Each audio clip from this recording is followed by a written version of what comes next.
Amados, quando a gente vê uma coisa tão linda dessa, e quando nós entendemos de que missões é algo que nasceu no coração de Deus. Mas quando a gente fala de missões para as pessoas, às vezes a pessoa tem uma visão tão distorcida. Por que lá? Por que Moçambique? Por que isto? Por que aquilo? São pessoas que não estão conectadas com a essência do Evangelho. O Evangelho não é para ser, pregado ou vivido somente em 4 paredes. Mas o Evangelho tem que se expandir. E nós temos que cremos nisso. E quando nós temos liberado uma palavra já há anos, de Votorantim aos confins da terra, nós temos visto isso acontecendo. E creio que muito mais ainda tem por acontecer. E Deus vai estar trabalhando em nossos corações como igreja, na retaguarda da oração, da intercessão. Vai estar trabalhando em nossos corações para estarmos realmente sensíveis, para colocarmos a nossa vida diante de Deus e dizer: Senhor, se o Senhor tem um propósito, eis-me aqui. E uma outra maneira também de nós estarmos envolvidos nisso é através da nossa oferta. E sempre no terceiro domingo, você que nos visita hoje é o único dia, quer dizer, todos os terceiros domingos, nós temos um envelope na cadeira, que é uma oportunidade que damos para cada um dos irmãos poder ofertar em missões. Então, amados, nós precisamos entender, pedir para que o Senhor abra os nossos olhos, que o nosso coração como igreja possa estar como o de Bartimeu. Que queres que eu te faça? Jesus perguntou. Senhor, eu quero ver. E nós como igreja precisamos cuidar mais dos nossos olhos. Porque é isso que é o tema de hoje. Olhos que veem com amor. E nós entendemos de uma coisa, que o olho, ele traz para nós, e tem um versículo que fala sobre isso. Que os olhos são a janela da alma. E como a gente vê a situação, como a gente vê as pessoas, como a gente vê as nações, vai determinar o que vai acontecer conosco.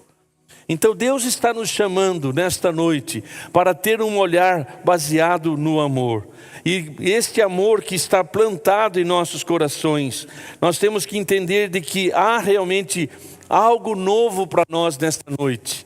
Então, como que você tem olhado para a sua vida? Como que você tem olhado para as pessoas que estão à sua volta? Como que você tem olhado para o seu emprego, para o seu trabalho? Qual é a visão, qual a perspectiva que você tem a respeito da circunstância na sua vida? Como que você tem olhado para a igreja que Deus tem te chamado? Então, os nossos olhos vai determinar realmente aquilo que somos. E como que nós podemos ter uma visão? Que nem, por exemplo, aqui, eu estou tendo dificuldade de enxergar o seu rosto. Para que eu tenha uma visão mais clara, eu vou precisar da luz. Assim também, de uma maneira biológica, no nosso olho, se nós não temos luz, não vai haver entendimento ou compreensão, ou nós vamos visualizar, o nosso cérebro não vai conseguir discernir como está a nossa visão. Então nós temos que entender de que Deus nos chama para enxergarmos como Ele enxerga. Nós temos que ter uma perspectiva real da nossa vida. Quando você olha para você no espelho, qual é o sentimento que te vem?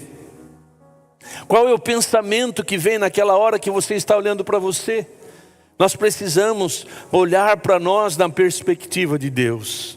Porque muitas vezes você está olhando para você no espelho com uma perspectiva tão distorcida. Ai, por que eu estou, olha esta banha, olha porque eu estou muito gordo, ai como eu sou feio, ai como eu sou incompetente. Nós precisamos sim de uma restauração na nossa visão a respeito de nós mesmos. Mas também temos que ter uma restauração a respeito das pessoas que vivemos. Ai, o meu trabalho é tão chato, ai que ambiente ruim, ai amanhã é segunda-feira, eu tenho que, ai que dia difícil, eu tenho que encarar isso, aquilo, outro. Então como que você tem olhado para a vida? Qual é a visão que você tem tido a seu respeito, a respeito das pessoas? E aí a pergunta mais importante, como você tem visto Deus? Quem é Deus para você? Qual é a visão que você tem de Deus? Aqui é a fonte. Aqui está a essência da nossa vida. Porque quando nós entendemos quem é Deus e temos uma compreensão do seu caráter, da sua pessoa, da sua obra, das suas promessas, então nós entramos numa perspectiva diferente de vida. E Jesus, ele resume todo o Evangelho, dizendo: amarás o Senhor teu Deus de todo o teu coração, de toda a tua alma, de todo o teu entendimento, e o teu próximo como a ti mesmo. Então, como que você vê Deus? Um Deus que castiga, um Deus que te abandona quando a luta vem. Você ainda tem um Deus que você, de repente, quando algo acontece para você: ai Deus, onde o Senhor está? Por que está acontecendo? O Senhor está me castigando. Então nós precisamos, abrir os nossos olhos e orarmos sobre isso. Senhor, me revela, eu quero ver, eu quero entender, eu quero enxergar como o Senhor enxerga. Eu quero realmente ter uma perspectiva não natural, porque nós temos a visão natural. Nós temos a visão natural e ela é influenciada pelo que sentimos. Mas nós precisamos ter uma visão espiritual. E nós precisamos compreender isso. E nós lembramos de uma parábola do bom samaritano. Ali estavam indo dois, o sacerdote e o levita, que eram autoridades espirituais na época. E eles estavam caminhando. Talvez indo para a igreja, ou talvez indo para o ensaio do louvor, porque eram os levitas, ou talvez o sacerdote iria para o culto da época, e viram alguém caído, machucado. E a Bíblia diz que eles olharam para aquela pessoa, e eles passaram de largo. Qual era a visão que eles tinham daquele homem? Que pena, coitadinho dele, mas eu tenho que fazer algo, estou preocupado com o meu cargo, com a minha função religiosa. E a Bíblia diz que ele passa de longe. Mas de repente vem um bom samaritano que estava de viagem, estava cansado, e ele chega e dá uma olhada, ele olha para aquele homem na perspectiva de Deus. Samaritano era considerado como um povo desprezado na época. Mas ele tinha assim no seu coração uma visão correta. E ele faz o que desce do seu cavalo e vai para aquele homem machucado, ferido. E a Bíblia diz que ele cura as feridas. Coloca aquele homem sobre o seu cavalo e leva para uma hospedaria. E além do mais, ele paga a diária e fala: olha, se tiver mais alguma coisa para pagar na minha volta de viagem, eu passo aqui e acerto. O que nós observamos nessa parábola é que nós temos que olhar como Deus olha. Às vezes a nossa visão está baseada a um peso religioso. Nós temos uma ideia religiosa que não é a visão correta de Deus. Aqueles homens exerciam as suas funções religiosas, mas estavam tão presos ao que tinham que fazer e se esqueceram de amar. E aí Jesus está contando essa parábola para dizer quem é o nosso próximo. Qual deve ser a nossa atitude em relação às pessoas que sofrem. Nós temos que ter uma visão de Deus. Deus amou o mundo de tal maneira. Deus não amou só você. Deus não amou só a sua família. Deus amou o mundo de tal maneira que deu o seu Filho unigênito para que todos que nele crêem não pereçam, mas tenham a vida eterna. Então nós temos que entender, e como crerão se não há quem pregue? Agora, quando nós falamos em pregar, nós às vezes assimilamos a ideia de você estar abrindo a boca para pregar como estou fazendo aqui. Não, nós podemos ter esta oportunidade de verbalizar a mensagem. Nós poderemos ter a oportunidade lá no nosso trabalho de estarmos abrindo, e até em algumas situações, até ler um versículo e ter ali uma reuniãozinha, uma célula, um DPL ali, para falar do amor de Deus. Mas nós somos instituídos por Deus. Ele diz assim: vós sois a luz do mundo e o sal da terra. Quando nós pregamos, verbalizando, anunciando, profetizando, nós estamos fazendo isso como luz. você está resplandecendo. E há momentos que nós vamos fazer assim. Há momentos que Deus vai te usar assim. Há momentos que você vai ter uma palavra, e às vezes esta palavra pode ser uma palavra de conhecimento, uma palavra de sabedoria, ou pode ser somente uma expressão da verdade. Mas haverá, na maioria das vezes, Deus também nos institui como sal. E sal, nós como sal temos que pregar de maneira silenciosa, nem por força, nem por violência, mas pelo meu espírito. Nós estamos pregando através do nosso comportamento, nós estamos pregando através das nossas reações, nós estamos pregando de maneira sem nenhuma palavra. E aí tem uma frase muito chocante: aquilo que eu faço fala tão alto, aquilo que eu faço fala tão alto que não dá para ouvir o que eu falo.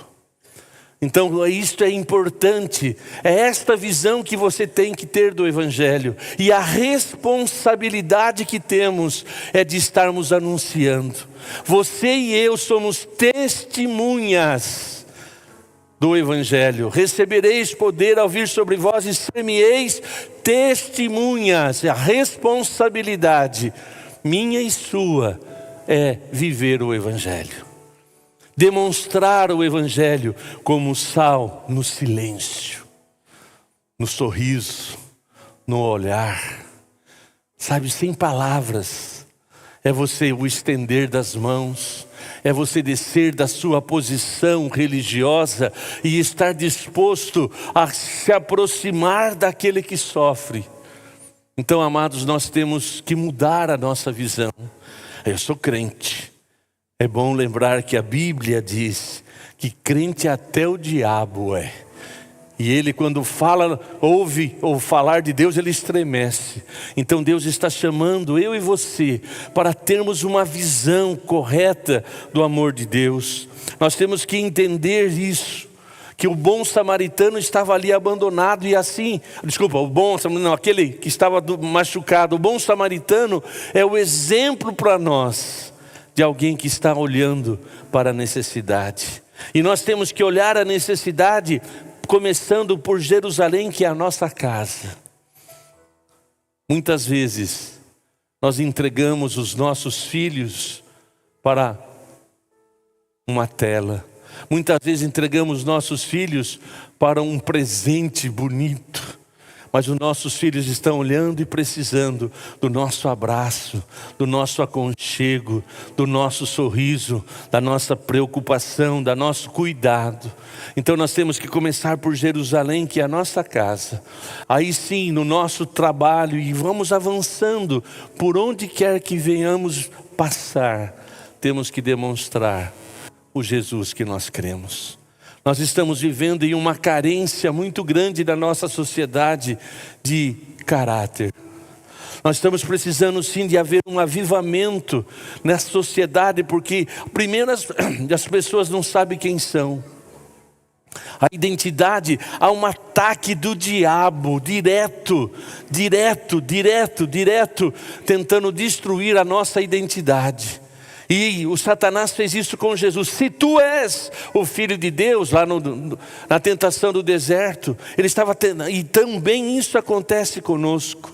A nossa sociedade hoje está tão sendo destruída nos valores, nos princípios. Casamento, que é isso?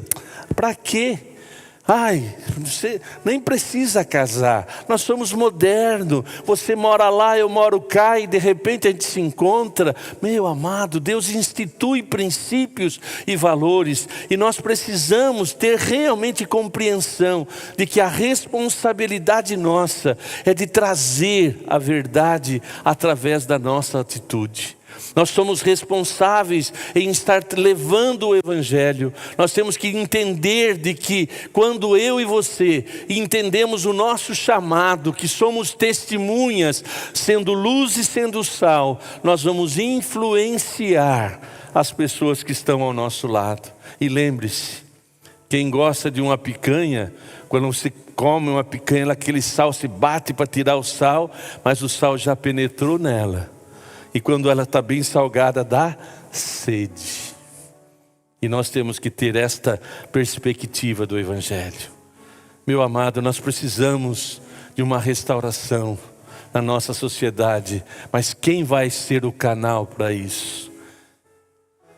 A igreja. E quem é a igreja? Sou eu, é você. Eu sou a igreja, você é a igreja. Nós somos o corpo de Cristo aqui na terra. Nós precisamos, entender de que a nossa visão não pode estar pela aparência. Nós temos que entender de que Deus não olha a nossa aparência, mas Ele olha o coração. Samuel, quando foi ungir o rei de Israel, ele chega na casa de Jessé e vê lá os filhos, vem todos os melhores, aquela postura toda, e quase que ele olhando não, agora é esse. Mas ainda bem que ele era sensível a Deus, e Deus falou assim, não é esse. Vem outro, não é esse. Mas eles tinham uma visão que, ele tem todo o perfil de ser o rei. E passou-se os irmãos de Davi. Aí ele pergunta, tem mais algum? Aí o pai falou, tem um menininho lá, o chamado Davi, que está cuidando das ovelhas. O próprio pai olhava para Davi com desdém. Mas de repente, ele manda chamar para mim. E quando Samuel olha para aquele jovem Davi, sem beleza nem formosura, e Deus fala, é esse. Meus amados, nós não temos nem beleza nem formosura, mas Deus teve misericórdia de cada um de nós e olhou para nós e disse, é você. Eu me lembro muito bem quando eu cheguei na igreja, eu era um cara chato, ainda continua um pouco, mas eu era chato, era aquele Zé Pergunta, sempre estava questionando. E a turma falava, o Carlão não vai dar nada.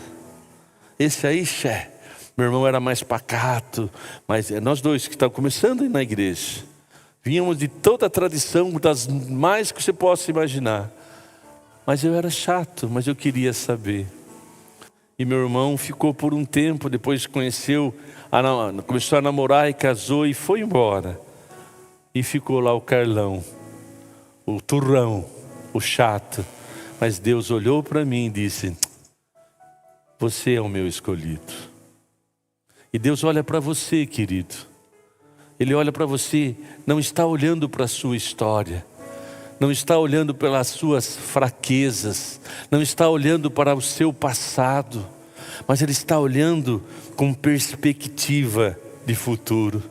Eu bem sei os pensamentos que tenho de você, pensamento de paz e não de mal, para vos dar o fim que esperais.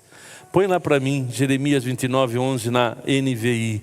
Ele fala de um futuro, ele fala de uma esperança, ele está olhando para mim e para você. Então nós temos que também deixar que esta visão encarne, porque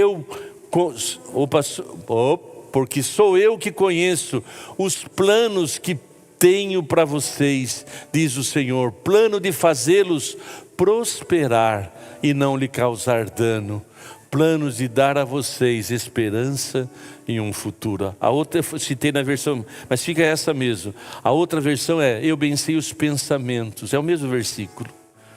Deus está olhando para mim e para você. Agora, quem sou eu? Quem é você? Quem somos nós para um Criador dos céus e da terra nos amar tanto? Qual é o nosso merecimento? É a condenação eterna, mas Ele escolheu nos amar. Então Deus olha para nós nessa perspectiva. E aí então nós temos que pedir a Deus que também Ele abra os nossos olhos para olhar para as pessoas nesta perspectiva. Deus tem planos, Deus tem um futuro, Deus olha com esperança para cada pessoa. Que você, querido, possa começar a olhar de maneira diferente para você. Você é amado por Deus, você é a imagem e semelhança dEle. Deus tem um propósito na sua vida. Se firme na identidade de parte do reino de Deus. Entenda que você é filho do rei, que você faz parte deste reino sobrenatural. Mas aí você então, com esta graça, com este amor que Deus tem por você, esta graça que restaurou a sua vida, você pede para que Deus traga esta visão para você. Não olhe para as aparências enganam. Não fique olhando por aquilo que é externo, mas que nós possamos ter sensibilidade para dizer: Senhor, eu quero alcançar o coração. Deus tem planos para os seus filhos. Pare de falar para o seu filho: você é rebelde. Pare de falar para o seu filho: você não tem jeito. Não, comece a orar, a profetizar para os seus filhos, dizer: não, meu filho é uma bênção, o meu filho vai ser restaurado, meu filho vai ser um homem de Deus, uma mulher de Deus, minha filha. Creia nisso. Nós temos que profetizar, e Deus deu autoridade para você como pai, como mãe, para liberar esta palavra sobre os seus filhos. Samuel então, quando ele estava atento à voz de Deus, ele não errou no propósito, ele escolheu a pessoa certa. Deus, ao olhar para a terra, ele também não errou o propósito, ele escolheu você. Ele escolheu você. E quando eu olho para a minha realidade, irmãos, quando eu olho para como eu cheguei na igreja e o que Deus fez, eu até brinco. Deus estava passeando pela terra, buscando alguém para ser um líder de jovens. Passou os melhores, estavam todos ocupados. Mas ele deu uma olhadinha lá na Cesário de Aguiar e disse: é esse mesmo, vai, já que não tem outro, vai esse. Daqui a pouco conversava com uma família lá de Rio Preto que está nos visitando. E eu compartilhava com o amado, falei: olha, eu conheço o Rio Preto na minha juventude. Muitos eventos fiz lá como coordenador de jovens. E me lembro, tem lembranças assim gostosas, foi um relembrar. Mas eu posso dizer o seguinte: se fiz o que fiz, se sou o que sou, é pela graça. E se hoje Deus tem me dado tanto, mas eu ainda estou falando: Deus, eu quero mais de Ti. Eu quero sim ainda, irmãos, nos anos que me restam, são mais 50, agora está aumentando, né? Não, nos anos que me restam, eu quero estar em conexão com o propósito dEle. Mas para que isso aconteça, os meus olhos têm que ser restaurados. Os meus olhos têm que enxergar além da circunstância. E olha, a minha visão está ligado ao meu coração. O meu coração vai influenciar a maneira que eu vejo a vida. Por isso eu não canso de repetir que o nosso coração tem que ser restaurado. Por isso que eu não canso de repetir o Salmo 51. E por coincidência, no meu devocional, lá na oração, eu estava meditando no Salmo 51. Cria em mim, ó Deus, um coração puro. Cria em mim um coração puro. Se Deus tem te acrescentado dons, se Deus tem te acrescentado talentos, se Deus tem te acrescentado riqueza, se Deus tem te acrescentado coisas maravilhosas, se Deus tem transbordado na sua vida com bênção, não coloque nas bênçãos, nos talentos, nos dons, o seu coração. Que o nosso coração jamais se perca de entender que tudo que temos, tudo que somos, vem dEle. Quantas pessoas que você, na caminhada da vida, você viu que de repente aquela pessoa ganhou uma posição ou ganhou alguma coisa e se perdeu no foco. Pessoas que receberam dons maravilhosos de Deus, hoje estão fora do caminho, porque colocaram o coração na coisa errada. Não coloque o seu coração naquilo que você faz, mas coloque o seu coração naquilo que Deus faz através de você, ou em Deus que te dá o talento. Então nós precisamos sim guardar o coração, para que haja uma restauração na nossa vida. Que o nosso olhar possa estar em harmonia. E meu amado, se você tem uma visão negativa da vida, se você tem uma visão negativa do casamento, se você tem uma visão negativa do seu trabalho, é porque o seu coração está ferido, machucado. É porque de alguma forma decepções, frustrações levam você a enxergar com uma lente, sabe, obscura. Então que nós possamos clamar: Senhor, purifica o meu coração, tira de mim, Senhor. E lembre-se que mágoa, culpa, corrói. E o salmista no Salmo 51 diz: enquanto eu me calei, enquanto eu guardei todos esses sentimentos, todas essas emoções distorcidas, os meus ossos se secaram. Meu amado, por que guardar a mágoa? Por que guardar sentimentos ruins? E os sentimentos e estas mágoas, a culpa, te leva a verbalizar. Por quê? Porque a boca fala o que o coração está cheio. Se o nosso coração estiver contaminado, nós nos tornaremos pessoas críticas. Se o nosso coração está ferido, nós nos tornaremos murmuradores. Nós vamos tornar pessoas tão negativas, e até mesmo tendo Jesus, nós vamos esquecer daquilo que Jesus nos ensinou. E é tão triste você ver pessoa que só vê o negativo.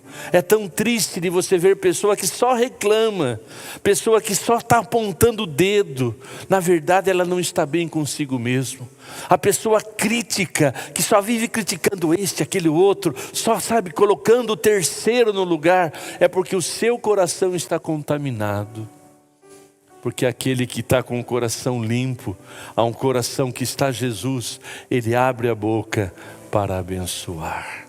Porque a Bíblia diz que aquele que crer em mim, como diz as Escrituras, rios fluirão do seu ventre. Então é importante, meu querido, que tipo de pessoa você é, que tipo de visão você tem, e a sua visão ela vai refletir aquilo que você fala.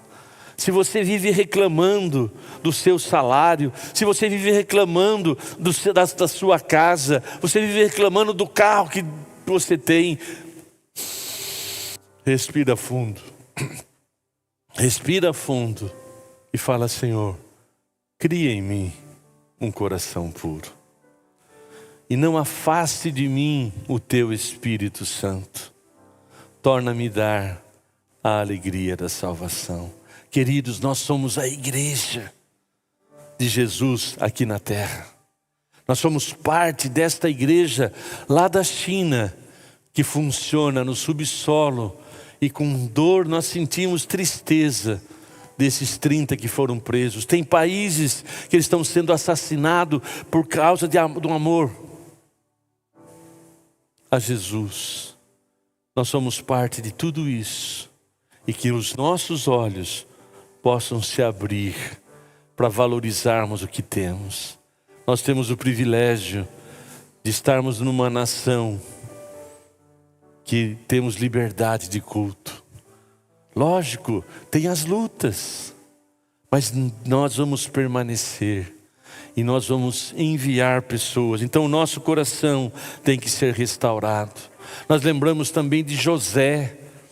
José, ele tem um sonho, Deus dá um sonho para ele. Ele viu que 12 feixes se prostravam diante dele. E aí ele teve uma visão que até o seu pai, que ele estava mostrando, Deus iria levantá-lo.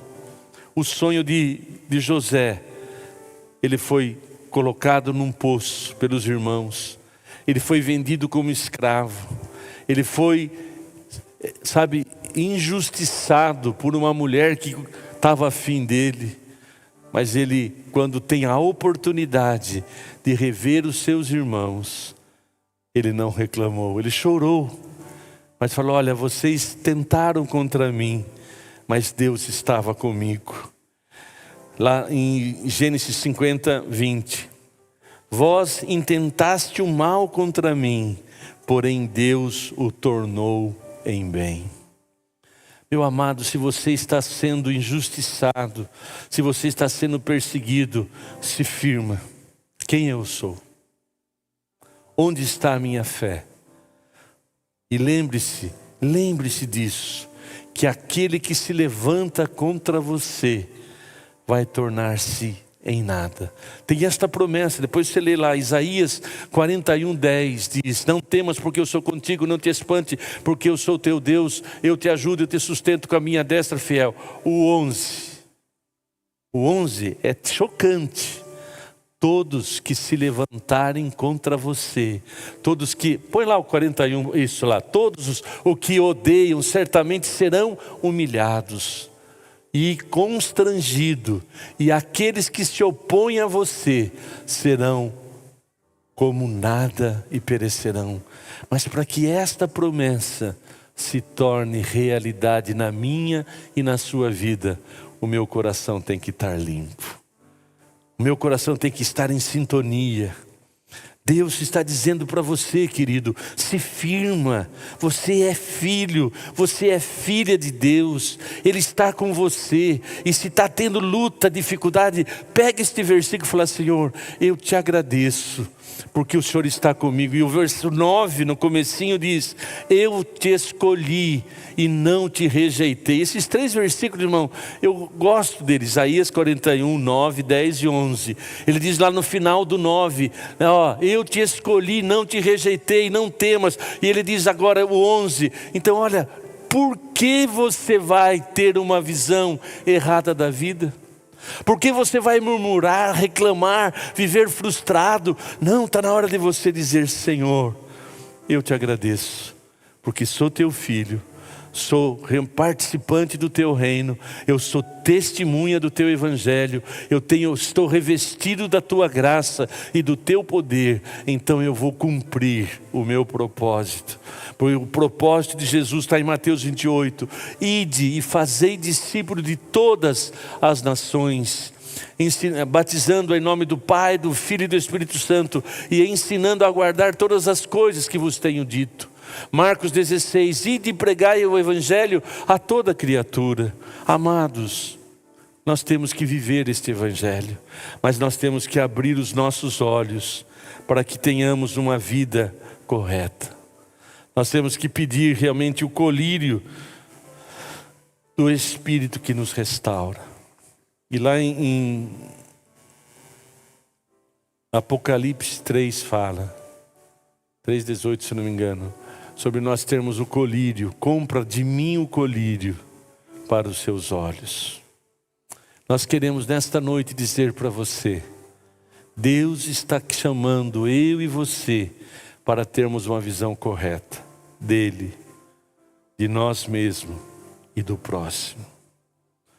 Não olhe para o próximo com a sua perspectiva de um coração machucado. O que é isto? Vamos lá, o que eu estou segurando na minha mão? Um copo de água. Só um copo de água?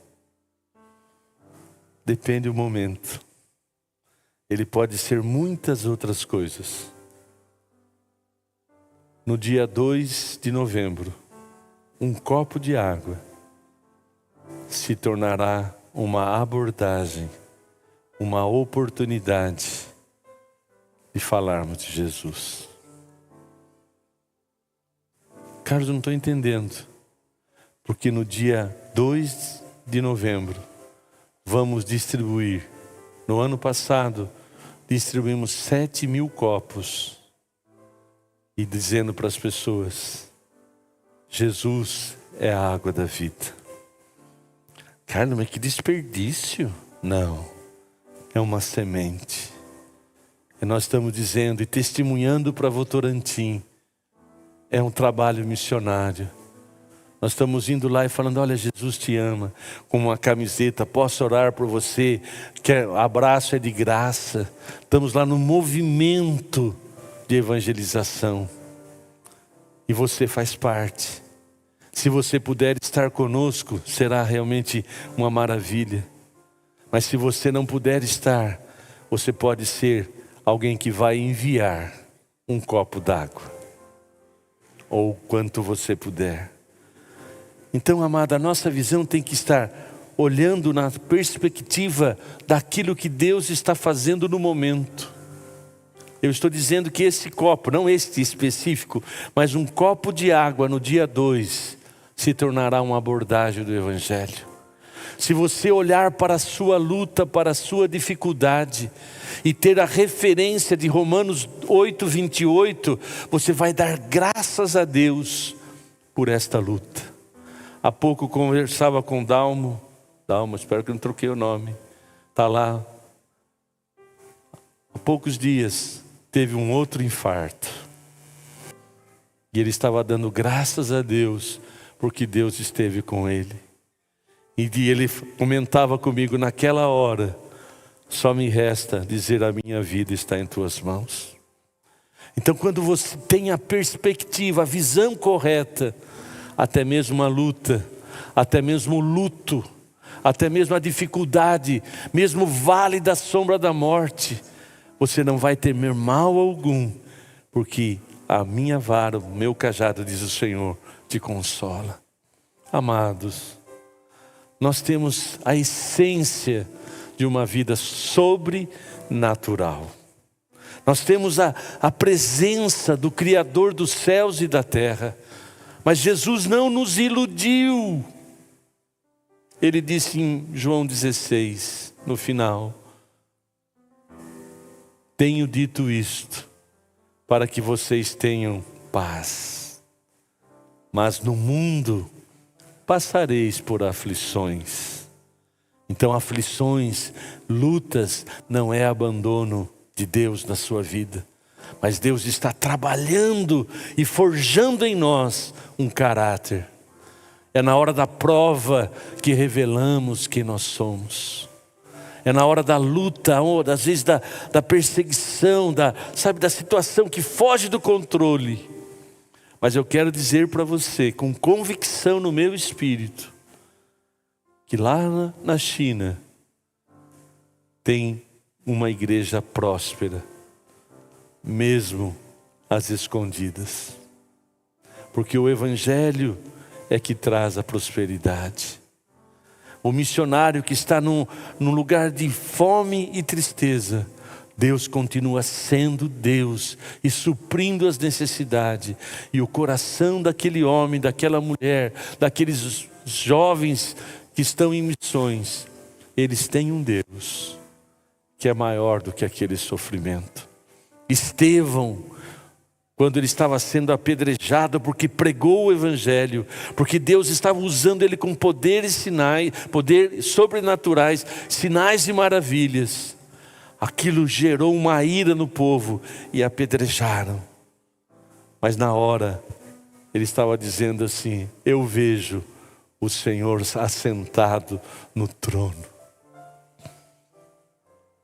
Amados, pode ter certeza, o mesmo Deus de Estevão é o nosso. Lógico, irmãos, o sofrimento dói, a perda dói, o desemprego dói, a luta que você passa vai doer, mas não abra mão da visão correta. Eu sei que o meu Deus me ama. Eu tenho convicção de que Ele está dizendo para mim que Ele me escolheu e não me rejeitou. E Ele está dizendo para mim: não temas, porque eu sou contigo. Ele está dizendo para mim e para você: se alguém se levantar contra você, fique tranquilo. Nesta peleja, o Senhor está pelejando por você. Eu quero orar por você, querido. Como você tem visto a vida? É desafiador os dias. Dá até, assim, revolta de ver algumas coisas na TV. De ver o momento que estamos vivendo. E Jesus, a palavra de Deus também não nos iludiu. 2 Timóteo capítulo 3, verso 1 diz: eis que nos últimos dias seria dias trabalhosos, homens amantes de si mesmo. O sistema deste mundo jaz no maligno. Nós vemos tanta coisa, fala assim, meu Deus. Uma pessoa que tem provas, tem tudo, que ele fez parte de um esquema de roubalheira e vai para uma CPI com habeas corpus para não, você está protegido para não falar nada. Quem é do direito que está aqui? Lógico que tem a proteção para que a pessoa não se incrimine, mas ficar em silêncio total. Então é triste o momento.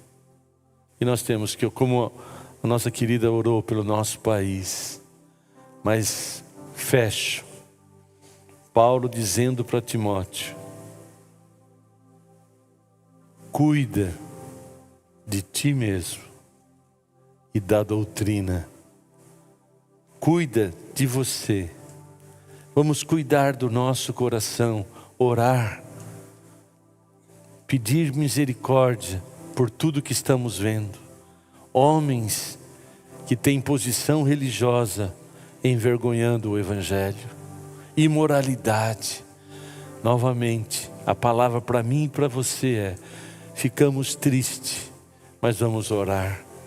Foi lindo o que a nossa querida fez aqui, orou pelo nosso presidente, orou pelas autoridades. Mas se o meu povo, que se chama pelo meu nome, se humilhar, orar e se converter dos seus maus caminhos, eu virei do céu, sararei a vossa terra. Como igreja, nós não temos que estar brigando com os irmãos por causa de esquerda, direita. Temos que estar brigando contra principados e potestades. É essa força que tem corroído uma nação, tem corroído o coração do homem. Então, amados, são dias trabalhosos, mas que vamos cuidar do nosso coração, estar em sintonia com Deus, e vamos ser sal e vamos ser luz na hora certa. Que o Espírito Santo abra os olhos do nosso entendimento. Lá em Efésios 1, se não me engano 18, ele diz: oro para que o Senhor abra os olhos do seu entendimento. Nós precisamos de um coração puro, irmãos. Nós precisamos de um evangelho mais genuíno. Um evangelho que, sabe, clama pela presença de Deus. Eu sei que nós temos lutas, você tem as suas, eu tenho as minhas. Mas Deus continua sendo o meu e o seu refúgio e socorro bem presente na angústia. Não abra mão da sua fé. Satanás vai tentar dizer: se você é filho de Deus, por que está acontecendo tudo isso? Está acontecendo tudo isso porque todas as coisas contribuem para o bem, porque eu amo a Deus. Ah, por que está isso, aquilo, aquilo outro? Se Deus é por mim, quem será contra mim? Romanos 8. Aquele que não poupou o seu único filho, não nos dará com ele as demais coisas. Feche seus olhos. Deus está nos chamando para enxergar além da circunstância. Fé. O justo não vive por vista, mas vive pela fé. E fé é enxergar além da circunstância. Fé é o firme fundamento das coisas que não se veem. É você estar enxergando acima da situação atual. Fé é a certeza daquilo que você espera. Abre teu coração e diga: Senhor, eu quero mais de Ti. Eu quero que o Senhor abra os meus olhos para enxergar além. Que eu jamais esqueça da Tua presença, porque está escrito: Eis que estou convosco todos os dias, todos os dias, todos os dias, até a consumação do século. Então nós temos muita segurança de que apesar do vale, apesar das lutas, apesar das dificuldades, o Senhor é o meu pastor e nada me faltará. Pai querido, nós estamos na Tua presença. Nós reconhecemos, Senhor, que verdadeiramente o Senhor teve compaixão, misericórdia de cada um de nós. O Senhor tem nos amado com amor eterno. Ó Deus, a Tua graça, ó Deus, nos alcançou. E ó Deus, as misericórdias do Senhor são as causas de não sermos consumidos. Grande é a Tua fidelidade e ela se renova a cada manhã. E ó Deus, nós estamos aqui nesta noite, ó Deus, relembrando da importância de sermos testemunhas, ó Deus, através de comportamento, de atitude, através de palavras, enfim, ó Deus, nós queremos nos tornar luz e sal a cada dia. Espírito Santo, visita cada um dos Teus filhos. Enche, ó Senhor amado, com a Tua unção e graça. E ó Deus, todo esse deserto, toda essa dificuldade, toda esta batalha que cada um está passando, que haja o bálsamo e a unção que quebra o jugo, Pai, se manifeste. E que eles saiam daqui hoje, ó Deus, enxergando de que apesar de tudo que está acontecendo, o Senhor continua sendo o Deus fiel, o Deus de amor, o Deus de todo poder. E ó Deus, este choro vai durar uma noite, mas a alegria já está chegando pelo amanhecer. E eu libero, Senhor amado, vida com abundância sobre a Tua igreja. Eu libero vitória, Senhor amado, sobre, ó Deus, a doença que o Teu filho está passando. Essa doença não vai prevalecer neste corpo, mas a cura pelas pisaduras do Senhor, nós estamos sarados. Ó Deus, eu libero prosperidade, ó Deus, a genuína prosperidade, que é a Tua presença, é o Teu suprimento, ó Deus, é as portas que o Senhor abre, ninguém fecha. E ó Deus, eu ordeno vitória no casamento, na família, no trabalho, nos negócios, ó Deus, na empresa, ó Deus, que cada um aqui receba esse transbordo nesta noite, que saiam daqui enxergando além da circunstância, que saiam daqui convicto que verdadeiramente o Senhor faz parte, ó Deus, Tu és Senhor da vida deles, e nada e ninguém vai destruir, Senhor amado, o Teu propósito. Ó Deus, em nome de Jesus, eu estou orando agora, Pai, que a Tua igreja seja renovada, ó Deus, que a responsabilidade, ó Deus, de cuidar de si mesmo, seja uma constância na nossa vida, ó Deus, que as palavras da nossa boca e o meditar do nosso coração sejam agradáveis perante Ti, ó Senhor, rocha minha. Ó Deus, eu oro e clamo, Senhor, levanta, Senhor amado, os ministérios nesta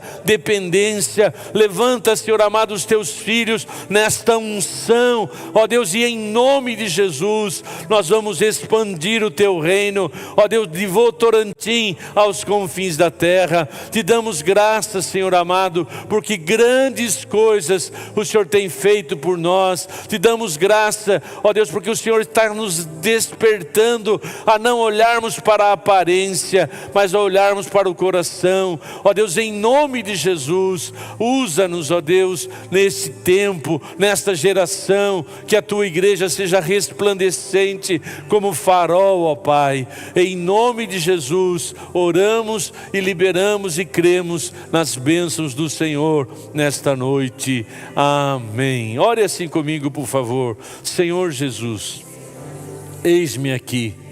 Cria em mim, Senhor, um coração puro. Renova em mim um espírito reto. Não afasta de mim o Teu Espírito Santo e torna-me dar a alegria da salvação. Pai querido, eu lanço sobre Ti todas as minhas ansiedades, as minhas lutas, e eu declaro que verdadeiramente o Senhor é o meu refúgio, a minha fortaleza, o meu socorro, bem presente na angústia. E eu creio que o Senhor está comigo, e a vitória já é minha, para a tua glória. Amém. Amém.